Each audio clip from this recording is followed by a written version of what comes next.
오늘 말씀은 예루살렘 교회에 관련된 말씀입니다. 예루살렘 교회 안에 커다란 흉년이 임하게 되었습니다. 이것도 힘든데 오늘 성경을 보니까 엄청난 핍박이 연이어서 찾아오게 되었습니다. 오늘 성경의 말씀에 보니까 제일 첫 번째는 야고보, 예수님의 제자 가운데 하나였던 야고보 제자가 헤롯 왕에 의해서 목에 베어져서 순교당하는 장면이 나와 있습니다. 또 하나는 베드로가 잡혀서 투옥되게 되죠. 그런데 이 헤롯 왕은 베드로를 죽일 수는 없었습니다. 왜냐하면 이 베드로를 사로잡았던 이 시기가 바로 무교절이 시작되는 절기였기 때문입니다. 그래서 이 무교절이 다 끝나면 베드로 또한 죽이려고 이 헤롯 왕이 준비하고 있었던 것입니다. 그런데 오늘 성경에 보니까 주의 사자가 나타나서 이 베드로를 감옥 속에서 호련히 꺼내주었다는 내용이 오늘 말씀 가운데 나와 있습니다. 저는 이 말씀을 2주 전에 종교개혁지를 방문하기 전에 이 말씀을 마음에 품고 하나님 앞에 기도했습니다. 하나님, 이 본문을 어떻게 설교해야 되는 것입니까? 이 본문 속에서 저는 두 가지 궁금하고 질문하는 내용이 있었습니다. 첫 번째 내용은 이렇습니다. 하나님께서는 이 사도행전 12장에 왜 야고보의 생명은 거두어 가시면서 왜 베드로는 살려주시고 구해주셨을까 하는 것이 첫 번째 질문이었습니다. 생사여탈권은 하나님께 있다라고 저와 여러분이 고백하지 않습니까? 근데 이상한 것은 야고보는 칼로 죽이시고 베드로는 구해줬다는 사실입니다. 어떤 사람들은 이렇게 말합니다. 여기에 바로 하나님의 지혜가 있다고. 무슨 뜻입니까? 바로 너희는 알 바 아니니까 믿음으로 받아들이라, 이렇게 말씀하시는 사람들도 있더라고요. 그런데 궁금한 걸 어떻게 합니까? 왜 하나님이 야고보는 죽이셨고 베드로는 살리셨을까? 이건 정말로 궁금했습니다. 또 어떤 사람들은 신학적으로 이렇게 접근하는 사람들이 있습니다. 살아남은 이유는 성화 때문이다. 더 거룩해지라고 하나님께서 베드로를 살려주셨다고 말하는 사람들도 있더라고요. 그러면 야고보는 완벽하게 성화된 것입니까? 여기도 문제가 약간 있는 것 같아요. 또 어떤 사람은 목회적으로 접근하는 사람도 있더라고요. 소명이 남아있기 때문이다. 야고보는 하나님께서 이 땅에 보내주신 소명을 다했기 때문에 죽은 것이고 베드로는 해야 될 소명이 남아있기 때문에 살려주신 것이다. 이렇게 접근하는 사람들도 있었습니다. 근데 무엇인가 좀 부족한 점이 있어 보이죠. 이번 여행 기간 동안에 주님 왜 그렇게 하신 것입니까? 계속해서 질문을 하게 되었습니다. 저는 두 번째 질문을 또한 하게 되었습니다. 예수님의 12명의 제자가 있지 않습니까? 여러분, 성경에 야고보를 하는 인물은 두 종류의 인물이 있어요. 첫째는 예수님의 형제였던 야고보가 있습니다. 그 야고보는 우리가 알고 있는 야고보서를 쓴 사람이죠. 근데 오늘 이 사도행전 12장에 나와 있는 야고보는 예수님의 형제가 아닙니다. 예수님의 12제자 중에 한 명이었습니다.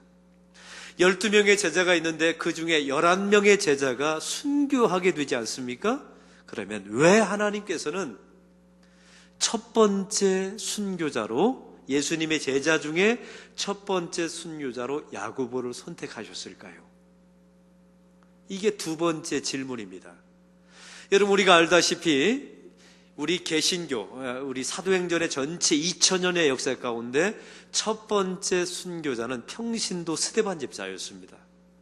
이것도 중요한 의미가 있지 않습니까? 그런데 12명의 제자 가운데 첫 번째 순교자가 야고보였다는 사실 또한 의미가 있을 거라고 생각하지 않을까요? 그러나 우리에게 확실한 것이 있습니다. 이 야고보를 죽인 것은, 육체적으로 죽인 것은 헤롯 왕입니다. 그러나 하나님께서 초대교회 12명의 제자 가운데 첫 번째 순교자로서 야고보를 원하셨다는 사실입니다. 할렐루야. 그러면 왜 하나님께서 그 12명의 제자가 있는데 왜 야고보를 첫 번째 순교자로 하나님께서 원하셨을까요? 이걸 한번 오늘 성경을 통해서 깊이 생각해 보는 시간이 되기를 바랍니다. 우리는 이 말씀을 저는 묵상하는 동안에 마가복음 9장이 생각이 났습니다. 그 마가복음 9장을 보면 이 야고보 제자가 왜 첫 번째 순교자가 되었는지가 그 이유를 알 수가 있어요. 예수님께서 마가복음 9장에 보면 가버나움에 거하시고 계셨습니다. 그런데 제자들이 서로 변론하는 것을 예수님께서 들으신 것입니다. 그때 예수님께서 물으시죠. 너희들은 무엇을 가지고 변론하고 있느냐? 라고 말했더니 제자들이 대답을 못하는 겁니다. 왜냐하면 이게 쑥스러웠거든요. 누가 크냐라는 이 논제를 가지고 제자들이 변론하고 있었던 것입니다. 예수님께서 마지막으로 예루살렘으로 입성하시기 직전입니다. 근데 제자들이 꿈꾸었던 메시아가 있어서요. 바로 그것은 정치적인 메시아를 꿈꾸었습니다. 하나님의 나라가 임하면 힘으로 제압해서 로마로부터 독립되는 이스라엘 왕국을 꿈꿨던 것이죠. 바로 그렇기 때문에 이 제자들이 이렇게 변론한 것입니다. 누가 기여했느냐? 하나님의 나라가 임하는데 누가 크게 기여했느냐? 누가 개국공신이냐? 이거를 서로 변론하게 되었던 것입니다. 심지어 마가복음 10장에 보면 세베대 아들 야고보와 요한이 예수님께 찾아갑니다. 찾아가서 이렇게 묻죠. 선생님이요, 우리가 구하는 것을 다 주시기 바랍니다. 예수님께서 대답하십니다. 너희는 무엇을 구하기를 원하느냐? 예수님, 하나님의 영광이 임하면 우편에 저를 앉혀주시고 좌편에 내 동생 요한을 앉혀주십시오. 이렇게 부탁을 하게 된 것입니다. 여러분, 기가 막힐 일 아닙니까? 예수님께서는 지금 예루살렘에 십자가를 지러 가고 계십니다. 그런데 제자들은 누가 크냐, 누가 우편과 좌편에 앉느냐, 이걸 다투고 싸우고 있었던 것입니다. 이때 예수님께 대답이 무엇입니까? 누가 크냐라고 변론했을 때 예수님께서 이렇게 말씀하십니다. 누구든지 내 이름으로 어린아이 하나를 영접하면 곧 나를 영접하는 것이요. 할렐루야. 여러분, 뜬금없이 예수님께서 누가 크냐라고 논쟁하는데 어린아이 이야기를 하십니다. 어린아이 하나를 영접하면 나를 영접하는 것이고, 나를 영접하면 나를 보내신 하나님을 영접하는 것이 되는 것이다 라고 말씀하고 있습니다. 그럼 오늘 성경에 나와 있는 이 어린아이는 파이디온이라고 하는 원어를 가지고 있어요. 이것은 바로 핏덩어리입니다. 품에 안을 만한 어린아기, 핏덩어리입니다. 여러분, 어린아이가 내게 오는 것을 금하지 말라라는 성경이 있죠. 그때 말씀에 나와 있는 어린아이는 파이디온이 아닙니다. 약간 성장한 아이예요. 예수님께서 오병이어 사건을 일으키셨잖아요. 그때 어린아이 하나가 자기가 먹으려고 싸운 도시락이 있지 않습니까? 그때 나와 있는 어린아이는 파이디온이 아닙니다. 약간 성장한 아이였어요. 근데 오늘 말씀에 누가 크냐라고 변론할 때 누구든지 이 어린아이 하나를 영접하면 이 어린아이는 파이디온, 핏덩어리였습니다. 누군가가 안아주지 않으면 살 수 없는 아이. 여러분, 이 당시에 파이디온은 사람 숫자에 셀 수 없는 어린 아기였습니다. 무능력한 아이입니다. 사람 취급을 하지 않는 아이입니다. 무익한 존재입니다. 노동의 가치가 전혀 없는 존재가 바로 파이디온이에요. 그 당시에 히브리 사람들의 가치로는 사람 축에 들지 못하는 그 어린아이 하나를 주님께서 놓고 말씀하신 겁니다. 이 어린아이 하나를 영접하면 나를 영접하는 것이요. 왜요? 그 당시에 세상 사람들의 모든 가치를 예수님께서 뒤엎어버리신 것입니다. 사랑하는 성도 여러분, 성도들의 고백이 무엇이어야 합니까? 우리는 하나님 앞에 이렇게 고백해야 합니다. 하나님, 저는 하나님 앞에서는 파이디온에 불과합니다. 저는 핏덩어리입니다. 저는 무익한 존재입니다. 하나님의 은혜가 아니면 절대로 살 수 없는 존재입니다. 저는 노동의 가치가 없는 존재입니다. 하나님의 자비하심이 있어야만 저는 살아갈 수밖에 없는 존재입니다. 이렇게 고백해야 된다는 거예요. 누가 크냐라고 논쟁할 때 주님께서 이 파이디온, 이 말씀을 하셨습니다. 또한 저와 여러분은요, 하나님, 저는 이런 사람들이, 파이디온 같은 사람들이 교회 안에 보이게 해주십시오라고 기도하셔야 합니다. 우리 눈에는요, 큰 자가 보입니다. 누가 크냐라는 논쟁을 벌이는 소리가 들립니다. 그때마다 하나님, 우리 눈에는 우리의 눈을 뜨게 하셔서 파이디온, 핏덩어리 같은 존재들, 교회 안에 연약한 자들, 불쌍한 사람들, 하나님의 도우심이 아니면 살 수 없는 그런 존재들이 보이게 하여 주십시오 라고 기도하셔야 합니다. 그리고 그런 사람들이 보이거들랑 그들을 섬기게 해 주십시오. 그게 교회며 그게 성도입니다. 우리 사랑하는 성도 여러분, 교회의 본질이 무엇입니까? 성도들의 본질이 무엇입니까? 저와 여러분의 눈에는 작은 자가 보여야 합니다. 이 파이디온 핏덩어리가 보여야 합니다. 그리고 그 한 명이 보여야 되고요. 교회는 집단이 아니에요. 교회는 때가 아닙니다. 교회는 그 불쌍한 한 사람이 저와 여러분의 눈에 보여야 합니다. 그 한 사람을 위해서 설교해야 되고 그 한 사람을 위하여 목회하는 곳이 바로 교회입니다. 할렐루야. 이런 목회자인 저도 마찬가지예요. 정신 안 차리면요, 이 파이디온이 안 보입니다. 우리 교회 안에 제가 2층에서 보면 교회 마당에 교인들이 차를 타고 오시면 그 좋은 비싼 외제차를 타고 오는 분들이 계세요. 그러면 제 눈이 확 갑니다. 누가 내리나? 저런 차는 누가 타나? 이렇게 눈이 확 가요. 정신 안 차리면.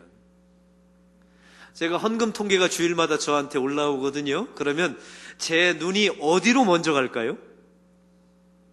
액수가 많은 숫자에 눈이 가요.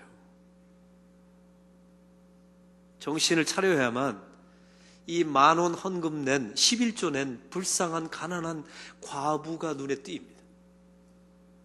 이게 사람들의 모습 아닙니까? 사실 여러분 한번 생각해 보세요. 예수님의 눈은 누구를 향해서 있을까요? 이 땅에 크다라고 말하는 사람에게 예수님의 눈이 따라갈까요? 아니면 핏덩어리 같은 사람, 불쌍한 사람, 하나님의 자비하심이 필요한 그 파이디온에게 예수님의 눈동자가 가지 않겠습니까? 여러분, 이것을 깊이 생각해 보셔야 합니다. 오늘 야고보가 누구입니까? 예수님의 12명의 제자 가운데 한 명입니다. 여러분, 이들이 무슨 논쟁을 했다고요? 누가 크냐? 누가 크냐? 이 논쟁을 벌였습니다. 예수님이 결국 이 야고보를 무엇으로 만드셨는 줄 아십니까? 파이디온으로 만들어 버리십니다. 핏덩어리 말이죠. 그래서 첫 번째 순교자가 된 것입니다. 여러분, 세상적인 눈으로 보면 순교자를 보시면 가장 무익한 존재 아닙니까? 세상적인 가치로 보면 순교자는 가장 바보처럼 살아간 사람을 의미합니다. 결국 누가 크냐 논쟁했고 예수님 우편에 앉혀달라고 부탁했던 야고보를 주님께서 어떻게 만들어버리세요? 핏덩어리로, 세상적으로 무익해 보는 존재로 주님께서 만들어버리십니다. 왜 야고보가 순교자가 될 수밖에 없었는지 이제 아시겠지요.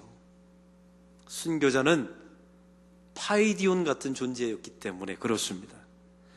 우리 예수님께서 또 이렇게 말씀하십니다. 야고보가 예수님의 우편에 앉혀달라고 부탁하게 되죠.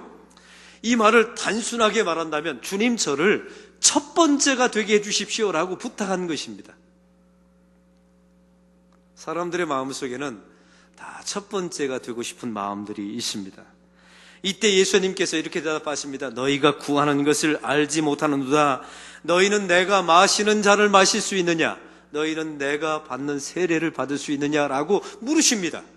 여러분, 이게 원뜻이 무엇입니까? 너희는 내가 가는 십자가의 길을 걸어갈 수 있느냐? 너희는 내가 받을 이 십자가의 죽음의 자리를 너희는 함께 걸어갈 수 있느냐? 이걸 물으신 거예요.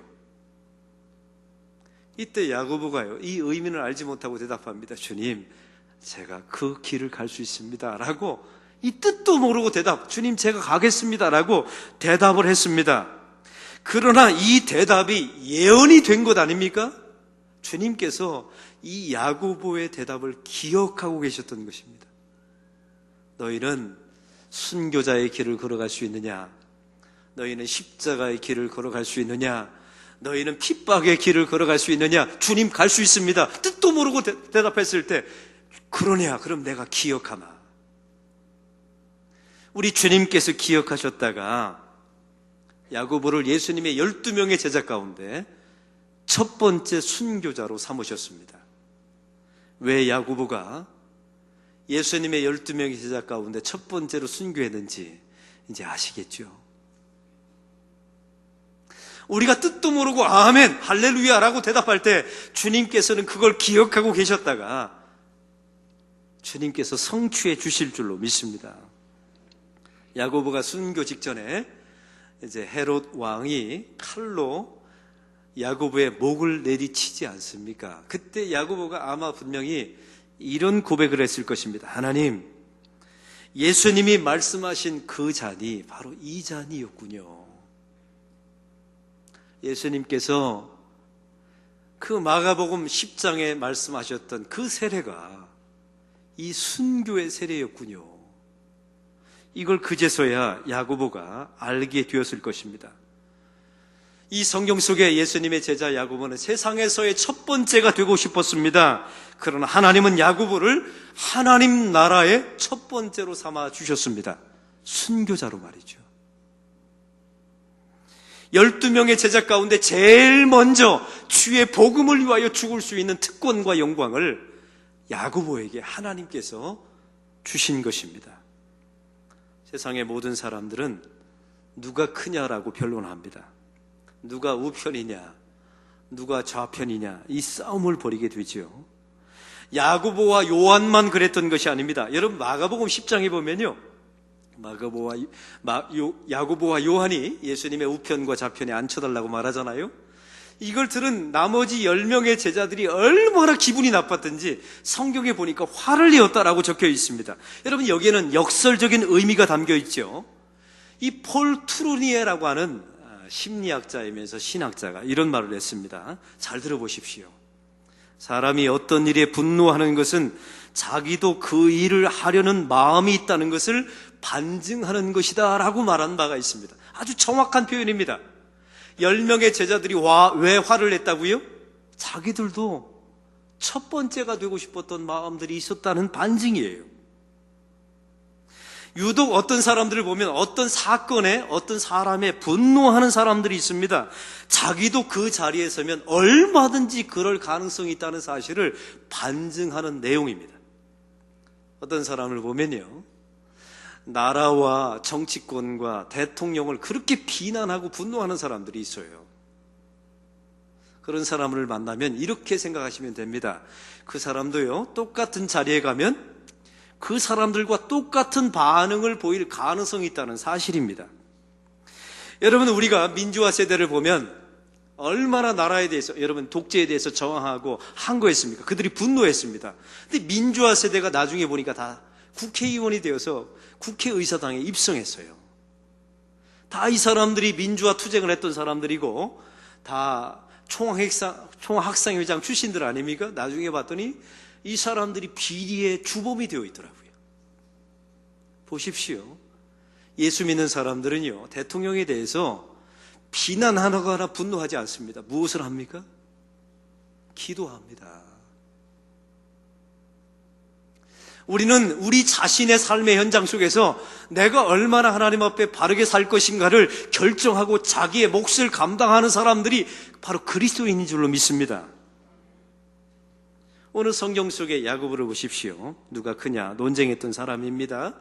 예수님 우편에 앉고 싶었던 사람이죠. 첫 번째가 되고 싶었던 사람이었습니다. 근데 예수님을 보십시오. 예수님은 그 야고보에게 별명을 붙여주십니다. 천둥의 아들이라고요. 한번 따라해 봅시다. 천둥의 아들. 여러분, 천둥은 언제 칩니까? 벼락이 번개가 확 치면 그 다음에 천둥이 우르르 쾅 합니다. 얼마나 성질이 급하면 천둥의 아들이라고 이름을 붙여주었을까요? 참 놀라운 사실은요, 핍박이, 하나님의 허락하신 핍박이 맞아마자 천둥처럼 제일 먼저 순교의 자리에 처하는 것이 야고보의 인생입니다. 하나님께서 야고보의 인생을 내다보셨던 것입니다. 내 잔을 마실 수 있느냐? 예, 마실 수 있습니다. 내 세례를 받을 수 있느냐? 예, 받을 수 있습니다. 그 말씀을 기억하셨다가 예수님께서 그 말씀 그대로 성취해 주십니다. 성경을 보십시오. 오늘 성경에 보니까 요한의 형제 야고보를 칼로 죽이니, 이게 한 대목으로 야고보의 인생이 끝나버려요. 여러분, 얼마나 간단합니까? 야고보는 살아생전에 이런 꿈을 꾸었을 거예요. 자기의 업적이 길게 기록되기를 여러분 그는 꿈꾸었을 것입니다. 근데 하나님은요, 단 한마디로 야고보의 인생을 말합니다. 헤롯이 칼로 야고보를 죽이니, 이렇게 끝나버리고 맙니다. 세상적인 눈으로 보면 이것은 꼴찌처럼 보입니다. 그러나 하나님의 눈에 보면 이게 첫 번째입니다. 세상의 눈으로 보면 이건 머저리 같고, 세상의 눈으로 보면 바보 같습니다. 그러나 하나님의 나라 입장에서 보면 이건 첫 번째이며 바로 예수님의 우편 자리인 줄로 믿습니다. 여러분에게 묻습니다. 야고보가 이렇게 헤롯 왕에 의해서 허무하게 죽지 않습니까? 야고보는 큰 자입니까? 작은 자입니까? 큰 자입니다. 야고보는 꼴찌입니까? 첫 번째입니까? 첫 번째였던 것입니다. 하나님께서 이렇게 야고보의 인생을 역전시켜 주십니다. 이게 하나님의 은혜입니다. 그러면 오늘 성경에 야고보를 죽인 헤롯을 한번 보겠습니다. 여러분, 이 헤롯은 대헤롯 왕의 손자입니다. 성경에 보면 헤롯 아그리빠 1세라고 나와 있습니다. 이 헤롯 아그리빠 1세, 야고보를 죽인 왕은 이두메인이었어요. 여러분, 이두메인은 이렇습니다. 아브라함의 아들이 이삭이지 않습니까? 이삭에게는 쌍둥이 아들 에서와 야곱이 있었습니다. 근데 이 이두메인은 에서의 후손을 말합니다. 다시 말하면 이스라엘 백성들은요, 에서의 후손은 아브라함의 자손이라고 여기지 않거든요. 그런데 에서의 자손은 그러므로 이방인에 불과한 사람이었어요. 그러니 이방인에 불과한 이두메 출신의 헤롯 아그리빠 1세가 이스라엘을 통치하는데 얼마나 많은 어려움이 있었을까요? 사람들에게 무시를 받습니다. 그의 통치를 인정하지 않습니다.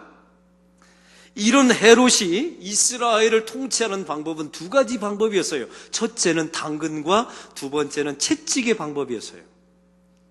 당근을 통해서 통치하는 방법은 자기 할아버지인 대헤롯 왕이 이스라엘 백성들을 위해서 성전을 건축해 주지 않습니까? 이건 당근을 취하는 방법이었어요.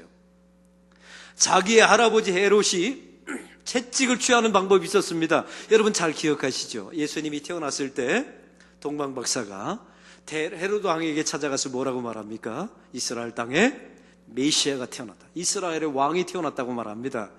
이 말을 들었을 때 여러분 헤롯 왕이 얼마나 두려워했을까요? 자기는 이방인입니다. 그런데 실제적으로 이스라엘 통치할 왕이 태어났다고 했으니 이 헤롯 왕이 이걸 견딜 수 있었겠어요? 그래서 2살 이하의 아들은 다 죽이라는 명령을 내렸던 것이 헤롯 아그리빠 1세의 할아버지 헤롯 왕이었습니다. 오늘 성경에 나와 있는 이 손자 헤롯 아그리빠 1세도 마찬가지입니다.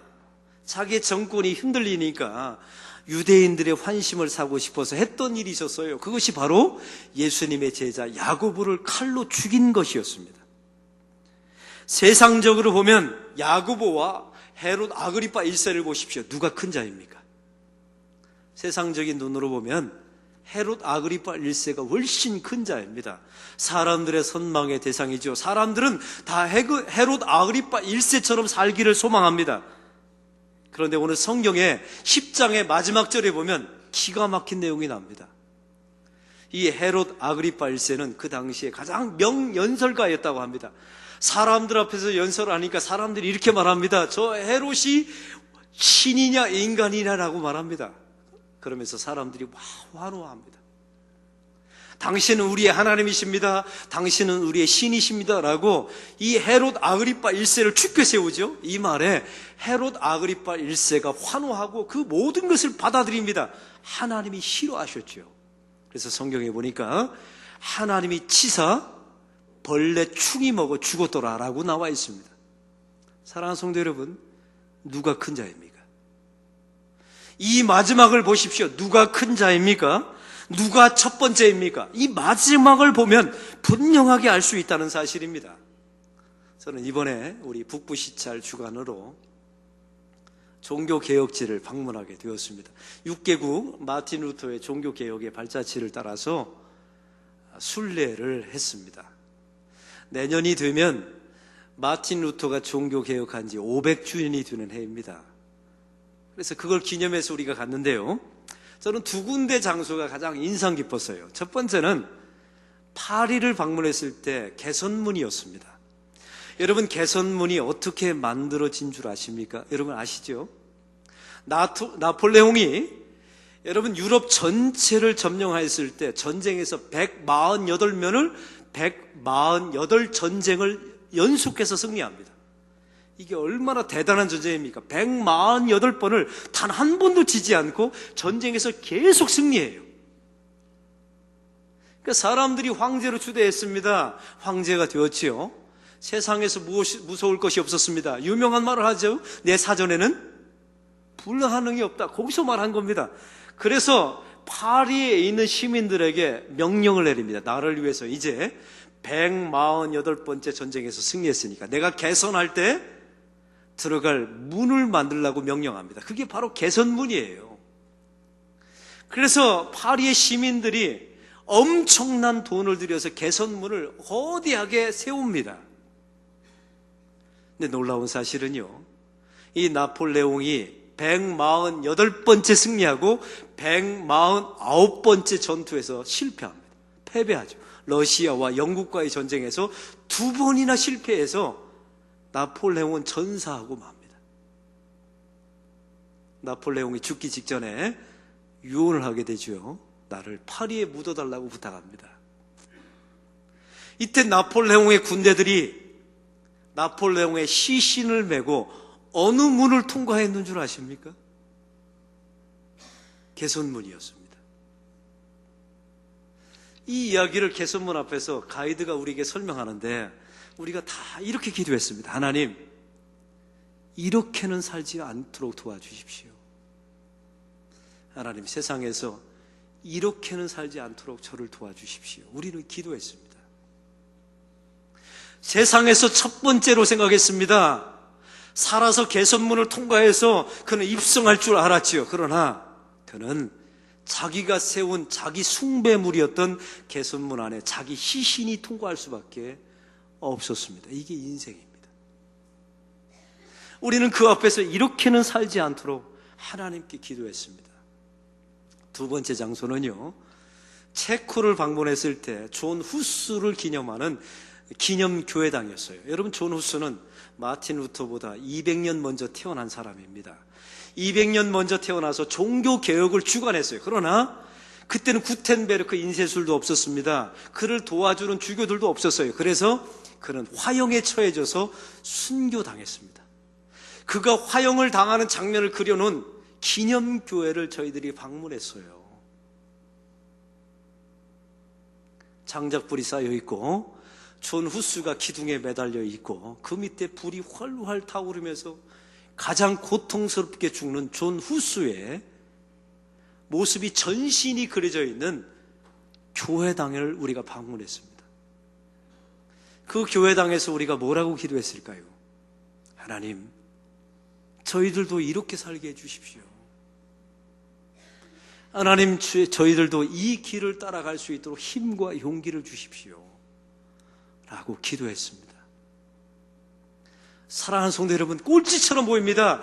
불에 타져서 죽는 마지막 사람처럼 보입니다. 그러나 하나님께서 그 후대의 사람들을 그 예배당에 모아놓고 하나님, 저희들도 이렇게 살게 해주십시오 라고 기도하는 많은 사람들을 두게 하셨습니다.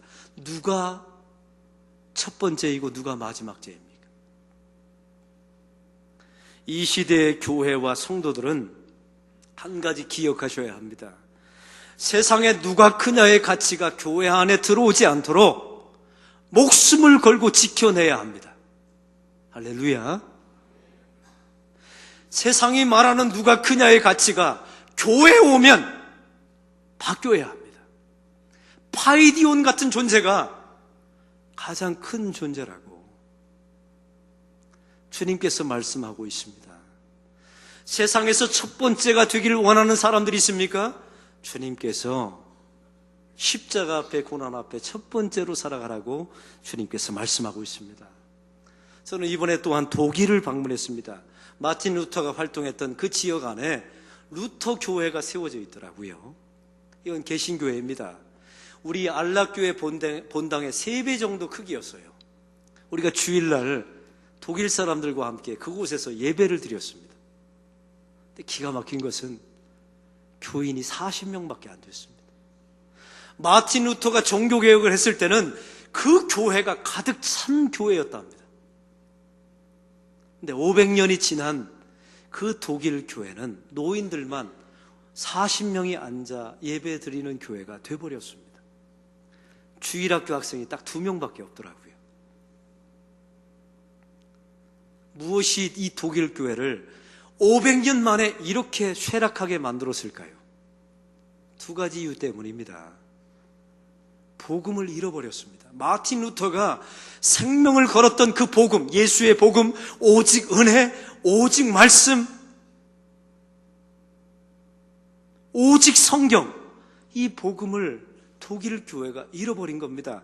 세속적인 가치가 교회 안에 그대로 들어오게 될 때 교회는 40명만 남아서 예배드리는 교회가 돼버린 것입니다.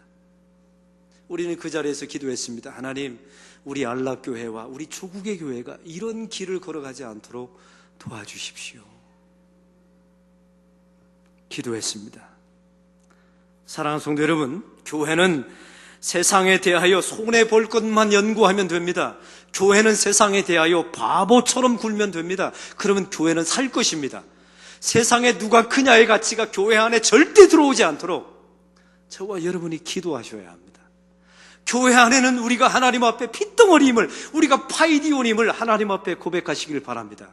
하나님, 우리는 무익한 존재입니다. 하나님의 도우심이 없으면 살아갈 수 없습니다. 하나님, 우리는 노동의 가치가 없는 존재입니다. 하나님의 자비하심이 필요합니다. 그런 자들이 우리 눈에 보이게 해달라고 기도하십시오.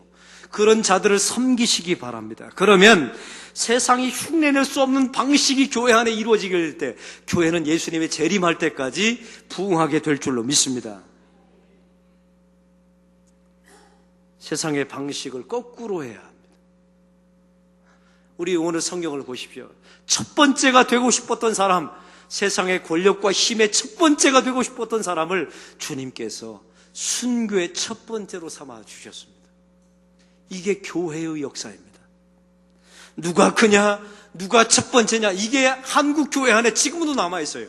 어느 교회는요, 여러분 주보를 보시면 이 주보에 이름 순서가 있어요. 담임 목사, 원로 목사, 시무장로, 은퇴장로, 원로장로 이렇게 쭉 이름이 있는데 누구 이름을 앞에 놓느냐 문제를 가지고 교회가 싸움질이 났다 합니다. 이게 한국교회의 현실이에요. 누구 이름을 앞에 놓느냐, 누구 이름을 첫 번째 놓느냐. 근데 지나가던 원로 장로님이 한마디 해서 이 모든 논쟁이 끝났답니다. 뭐라고 말씀했는 줄 아세요? 원로 장로님이 지나가면서 뭘 그거 가지고 싸우냐고. 그 순서는 순교할 순서라고. 다시 표현합니다. 그 순서는요, 순교할 순서예요. 우리 교회 주보에 첫 번째 원로 목사님이 나와 계세요. 원로 목사님 첫 번째 순교할 분이고, 그 다음에 담임 목사, 그 다음에 부목사, 그 옆에 난에 제일 첫 번째 보면 우리 교회 원로 장로님, 첫 번째 순교할 분들.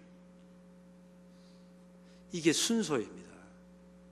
바로 이런 정신이 바로 개혁교회의 정신이며 이것이 초대교회의 정신이었습니다. 이 정신이 한국교회 안에, 우리 안락교회 안에 이어지기를 소망합니다. 그러면 주님 오실 날까지 하나님의 교회가 풍성하게 될 것입니다. 왜냐하면 세상에 없는 가치가 교회 안에 있기 때문에 세상 사람들이, 세상에 질려버린 사람들이 교회 안에 몰려오게 될 것입니다. 그러나 교회가 세상의 가치를 그대로 따라하면 저 같아도 그런 교회 다니고 싶지 않네요. 만약 교회가 세상의 가치 그대로 따라간다면 저는 제 자녀를 그런 교회에 보내지 않을 겁니다. 세상의 가치를 뒤엎어서 이런 하나님의 가치, 파이디온의 가치, 제일 먼저 하나님 앞에 순교했던 이 가치가 살아나게 될 때 저와 여러분은 다시 한번 부흥의 역사를 경험하게 될 줄로 믿습니다. 하나님 아버지, 오늘 말씀을 통하여 누가 크냐라고 논쟁했던 야고보, 예수님 우편에 앉고 싶었던 이 야고보를 주님께서 말씀하십니다. 그러냐 내가 너의 말을 기억하마 하셨다가 예수님의 12명의 제자 가운데 첫 번째 순교자로 삼아 주셨습니다. 하나님, 이것이 교회의 역사이고 이런 교회를 2000년 동안 주님께서 부흥시켜 주셨습니다. 하나님, 우리 안락교회가 우리 성도들이 이 길을 걸어갈 수 있도록 도와주시옵소서. 예수 그리스도의 이름으로 기도하옵나이다. 아멘. 다 같이 일어나셔서 오늘 말씀을 생각하면서